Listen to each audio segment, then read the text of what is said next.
আসসালামু আলাইকুম everyone, welcome to my YouTube channel. তো বরাবরের মতো আমি ফেরত আছি আপনাদের সাথে। তো আজকে আমি দেখাবো যে কি করে 3D রিলিফ ফাইল থেকে টুলপাথ অ্যান্ড রিসাইজ করা যায়। তো আজকে আমি আটক্যাম আর্টের এই ফাইলটি রিসাইজ করে দেখাবো। তো আপনারা অনেকেই যারা নতুন আছেন তারা টুলপাথ রিসাইজ করতে গেলে ম্যাক্সিমাম সময় 3Dতে অনেকটা সময় বেশি লেগে যায়। বেশি লাগার কারণ আছে, তো তা নিয়ে বিস্তারিত আলোচনা করবো এই ভিডিওতে ইনশাল্লাহ। তো আজকে আমি এই খাটটাকে রিসাইজ অ্যান্ড 3D টুলপাথ করে দেখাবো। তো 3D টুলপাথ করার জন্য সর্বপ্রথম আমি আর্টক্যাম আর্ট সফটওয়্যারটা ওপেন করে নিলাম। এখান থেকে নিউ পেজ ক্রিয়েট করব। তো সবসময় রেজুলেশন হাই করে দিতে হবে। তো এখানে আমি 71 ইঞ্চি বাই কাটার মাপ 71 ইঞ্চি বাই 22 ইঞ্চি মিলিমিটারে সিলেক্ট করে নিলাম। যেমন 71 ইঞ্চি 22 ইঞ্চি সিলেক্ট করে নিলাম। মিলিমিটারে কনভার্ট করলে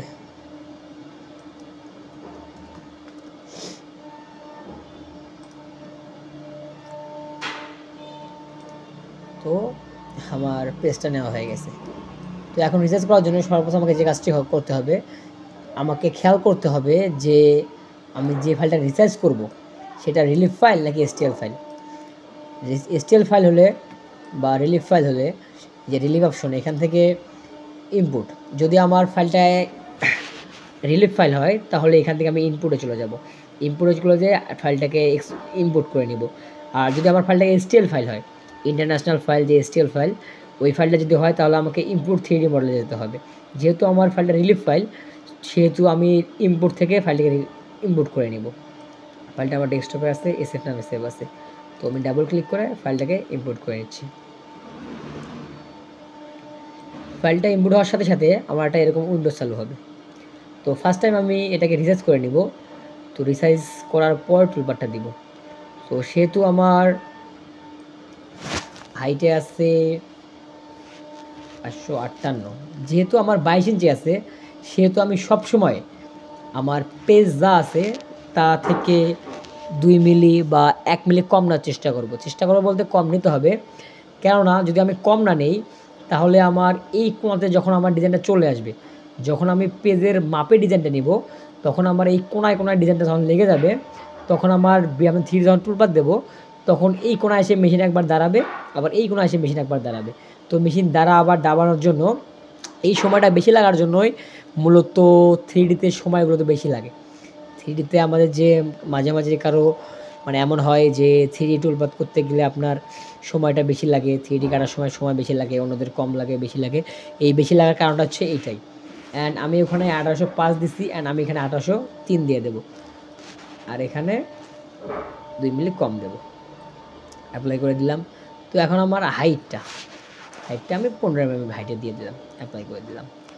তো এখন এটাকে আমার রোটেট করতে হবে, এটাকে আমাকে 90 ডিগ্রি অ্যাঙ্গেলে রোটেট করতে হবে। এখান থেকে আমি রোটেট অপশনে চলে যাব। এখানে রোটেট বাই অ্যাঙ্গেল, এখানে 90 ডিগ্রি অ্যাঙ্গেলে রোটেট করে নিব। তো এখন আমার ডিজাইনটা আছে পেজের বাইরের সাইডে। তো পেজের বাইরের সাইডে তো আমার কাজ হবে না। তো এটাকে আমাকে পেজে আনতে হলে কিবোর্ড থেকে F9 বাটন প্রেস করার সাথে সাথে এটাকে পেজের মাঝখানে চলে যাবে। তো এখন আপনি দেখতে পাচ্ছেন যে এই পাশেও ফাঁকা আছে, আমার এই সাইডেও ফাঁকা আছে, অ্যান্ড চতুর্থ সাইড থেকে ফাঁকা আছে। এই ফাঁকা থাকার কারণে আমার মেশিন যখন এই কোণা থেকে এই কোণায় আসবে বা এই কোণা থেকে ওই কোণায় যাবে, মেশিন আমি যেই পাশেই দিই না কেন, যদি এই পাশে দেই রাস্টারে এই পাশে কাটি তাহলে মেশিন এই কোণাতেও উঠবে না, এই কোণাতেও উঠবে না। আর যদি এমন হতো যে আমার পেজটা এখান থেকে এখান অবধি এখান থেকে লেগে গেছে, তাহলে মেশিন এই পাশে আসে, এখানে মেশিন একবার উঠতো, কিন্তু আবার নামতো, তারপর আবার যেত, এরকম করে এই কোণাতেও একবার উঠতো নামতো। সেই কারণে আমার সময়টা বেশি লাগতো। যখন আমার রিসার্চটা হয়ে গেছে তখন আমি এখানে মোড়ে চলে যাব। মোড়ে চলে যায় সবসময় মার্জ হাইস্ট এটা করে দেওয়ার পরে পেস্ট করে দিব। তো পেস্ট করে দেওয়ার সাথে সাথে আমার 3D এখন পেস্ট হয়ে গেছে। 3Dটা পেস্ট হয়ে গেছে। এখানে আমি 3D ভিউ চলে যাচ্ছি। 3D ভিউ যাওয়ার সাথে সাথে দেখতে পাচ্ছি যে আমার অরিজিনটা এই কোণায় আছে। তো আমরা তো ম্যাক্সিমাম সবাই অরিজিনটা বাম কোণায় দিই, কিন্তু আমার অরিজিনটা ডান কোণায় হয়ে গেছে। যেহেতু আমি অরিজিনটা প্রথমেই ঠিক করতে পারতাম, যেহেতু আমি ঠিক করে নেই, তো সেহেতু আমি অরিজিনটা এখন এখানে ঠিক করে নিব। তো এখান থেকে মডেলে যাব, মডেল থেকে সেট পজিশন, এখানে চলে যাব। সেট পজিশনে গিয়ে বটন লেফট মানে নিচ, লেফট মানে বাম সাইডে, মানে আমি এখানে পয়েন্টটা আমার এখানে দেব। তো এখান থেকে ওকেতে প্রেস করে দেবো। ওকেতে প্রেস করে দেওয়ার সাথে সাথে আমার অরিজিনটা চেঞ্জ হয়ে যাবে। 3D ভিউ আমি দেখতে পাবো যে 3D ভিউ যাওয়ার সাথে সাথে যে আমার অরিজিনটা চেঞ্জ হয়ে গেছে। তো এই হলো 3D resize. And 3D resize শেষ হওয়ার পরে আমি করব টুলপাতের কাজটা। তো এখন টুলপাত করতে গেলে আমাকে সর্বপ্রথম যে আমার আউটের যে ভেক্টরটা আছে, এই ভেক্টরটা যখন আমি 3D ফাইল ইম্পোর্ট করছি তখনই একটা ভেক্টর দিয়ে দিয়েছে। তো এই ভেক্টরটাকে ধরে আমি বরাবর টুলপাত অপশনে চলে যাব। টুলপাত অপশনে যাওয়ার পরে এখানে আমি 3D টুলপাত নামে অপশন পাবো। তো 3D টুলপাতের মধ্যে মেশিন রিলিফ, এই যে এই অপশনটা, মেশিন রিলিফে চলে যাব। মেশিন রিলিফে যাওয়ার সাথে সাথে এখানে আমি অ্যারে টু মেশিন আসবে। তো এখানে আমি সিলেক্টেড ভেক্টর করে দেবো। সিলেক্টেড ভেক্টর না করলে যদি আমি এই যে ওপরটা রেখে দেই তাহলে আমার ওই যে পুরো পেজটাকে ধরবে। পুরো পেজটাকে যদি আবারও ধরে তাহলে আমার ওই যে মেশিন আবার আপ ডাউন করবে, সেই জন্য সময়টা বেশি লাগবে। সেই জন্য আমি সিলেক্টেড ভেক্টর করে দেবো। অ্যান্ড আমরা তো ম্যাক্সিমাম রাস্টারেই কাটি। অ্যান্ড রাস্টারে কেউ কেউ এই সোজাই কাটে, কেউ কেউ এই পাশে কাটে, বা কেউ কেউ এইরকম অ্যাঙ্গেলে কাটে। তো এটা কি করে করব? এটা করার জন্য এই যে রাস্টার অ্যাঙ্গেল, এই অ্যাঙ্গেলটা ব্যবহার করা যায়। যদি আমার এখানে 0 থাকে তাহলে মেশিনটা আবার এই সাইড দিয়ে কাটবে, মানে লেফট রাইট এই পাশে কাটবে। আর যদি আমি 90 ডিগ্রি অ্যাঙ্গেল করে দেই তাহলে মেশিনটা আমার আপ ডাউন এই পাশে কাটবে। আর এখানে যদি আমি 45 ডিগ্রি অ্যাঙ্গেল করি তখন আমার মেশিনটা এরকম 45 ডিগ্রি অ্যাঙ্গেলে কাটবে। তো আমি এখানে 0ই রাখি, আমার মেশিনটা এই পাশে কাটবে সেহেতু, সেই জন্য তো 0 রাখি। অ্যান্ড এখান থেকে আমি বিট সিলেক্ট করে দিব। এখান থেকে আমি একটা নিউ টুল ক্রিয়েট করে নিচ্ছি। এখানে টুল ক্রিয়েট করা আছে, সিলেক্টেড টুল। এখান থেকে আমার ডিপ সিলেক্ট করে দিতে হবে। যেহেতু আমার 15 mm ডিপ আছে সেহেতু আমার কাঠের থিকনেস 37 মিলি, 40 mm এরকম হতে পারে। সেহেতু আমি এখান থেকে 40 mm হাইটটার থিকনেসে দিয়ে দিলাম।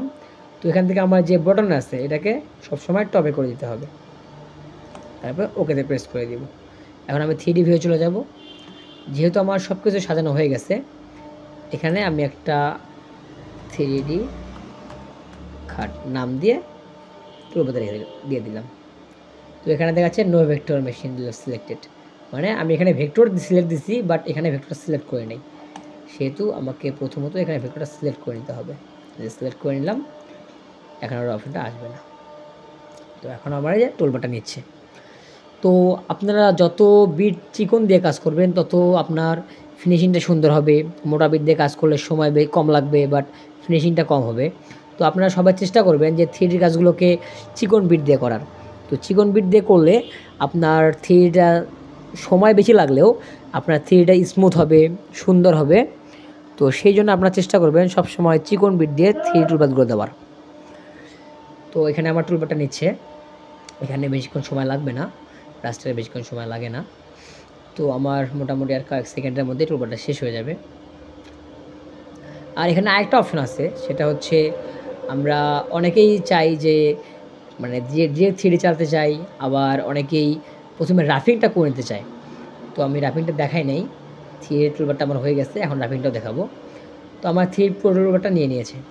তো এখন এটা আমি সেভ করতে হবে। সেভ করার জন্য এই দেখেন আমার চিকন বিট দিয়ে দেওয়ার কারণে এটা কতটা ঘন, এটা লাইনগুলো কতটা ঘন হওয়ার কারণে আমি আপনাকে সিমুলেশনটা দেখাই। সিমুলেশন,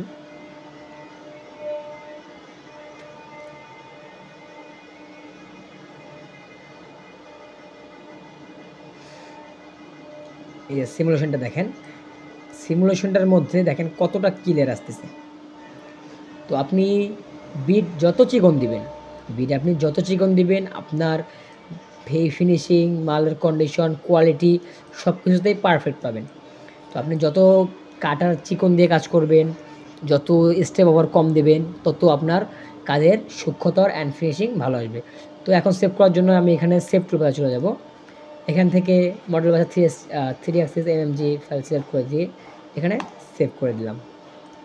তো আমি ডেস্কটপে সেভ করি, ফাইনাল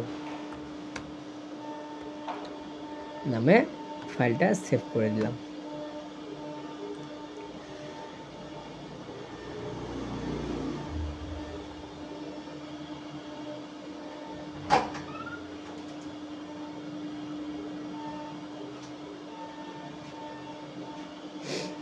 তো আমার ফাইলটা সেভ নিয়ে নিয়েছে। এখন আমি আমার যে ফাইলের টুলবার করছি, টুলবারটাকে ডিলিট করতে হবে। এই টুলবারটা ডিলিট না হওয়া অবধি অন্য কোনো টুলবার নেবে না, আর নিলেও সেটা পরে আমরা প্রথম দিকে গোলায় ফেলে প্রবলেমে পড়তে পারি। তো সেই জন্য আমি এখান থেকে ডিলিট টুলবারে চলে গেলে টুলবারটা আমার ডিলিট হয়ে যাবে। অ্যান্ড এখন এই কালার হয়ে থাকার কারণ হচ্ছে আমি এটাকে আপনার সিমুলেশন করছি। তো আমি এখান থেকে রিসেট সিমুলেশন করে দিলাম। রিসেট সিমুলেশন করে দিলে ওটা আমার সিমুলেশন দেখাবে না। তো এখন অনেকেই চায় যে প্রথমে আমি রাফিংটা করে নেব। তো রাফিংটা আপনি কেমন করবেন, সেই জন্য আপনি আবারও সেই 3D টুলবার মেশিন লেভে চলে যাবেন। এখান থেকে সিলেক্টেড ভেক্টর অ্যান্ড রাফিং করার জন্য এই যে অ্যালাউন্স যেটা আছে, এখান থেকে অ্যালাউন্সটা আপনি মানে যে বিটটা আপনার কত মিলি উপর দিয়ে কাটবে, আপনি যেখানে 0 করবেন সেখান থেকে আপনার থিকনেসটা কত মিলি দিয়ে কাটবে, মানে কত মিলি বিটটা উপরে গিয়ে কাটবে, সেটা মনে করেন আমি সাধারণত 2 মিলি 2.5 মিলি এরকম দেই।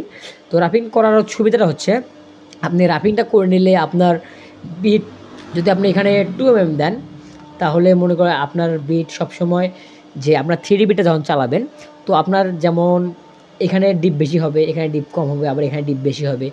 যখন আপনি ডাইরেক্ট 3D চালাবেন তখন আপনার যেখানে বিট বেশি হবে সেখানে 3D বিটে প্রেশার পড়বে।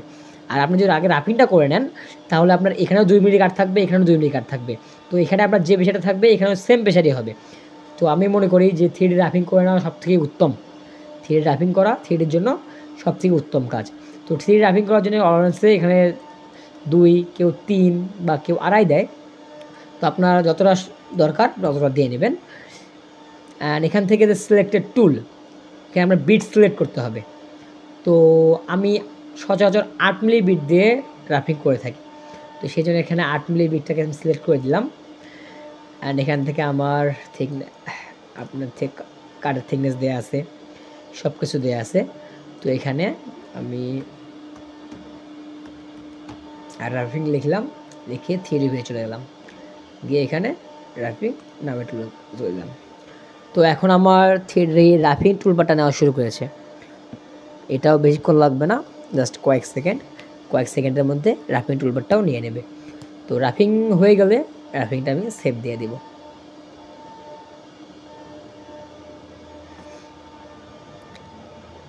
তো আমার রাফিংটা কমপ্লিট হয়ে গেছে। রাফিং কমপ্লিট হওয়ার পরে আমি রাফিংটা এখানে ক্লোজ করে দিয়ে যে সেভ টুলবার, এখান থেকে সেভ অপশনে গিয়ে 3D ফাইনাল অ্যান্ড 3D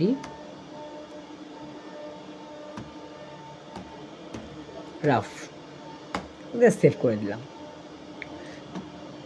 তো এখন আমি সিমুলেশন দেখতে পারি এখান থেকে। সিমুলেশন দেখেন, এই যে আমার যেখানে ডিপ বেশি সেখানে আমার রাফিংয়ে এটা কেটে দিচ্ছে। এটা কেটে দেওয়ার পরে আমি যেখানে উঁচুর মধ্যে আমার যেটুকু মানে 2 মিনিট যে আমি ওখানে দিয়েছি, এই 2 মিনিটটা এখানেও কাটবে, এখানেও কাটবে। অ্যান্ড 2 মিনিটে কাটার পরে আমার ফাইনাল লুকটা একেবারে অসাধারণ আসবে। তো আজকে এই পর্যন্তই। আশা করি সকলে প্রবলেম সলভ করতে পারবো ইনশাল্লাহ। তো কোনো প্রকার কোনো প্রবলেম হলে আমাকে কমেন্ট করে জানাবেন। আশা করি ভিডিওটা ভালো লাগলে লাইক, কমেন্ট, শেয়ার এবং চ্যানেলটাকে সাবস্ক্রাইব করে পাশে থাকবেন। আল্লাহ হাফেজ। আসসালামু আলাইকুম ওয়া রাহমাতুল্লাহি ওয়া বারাকাতুহু।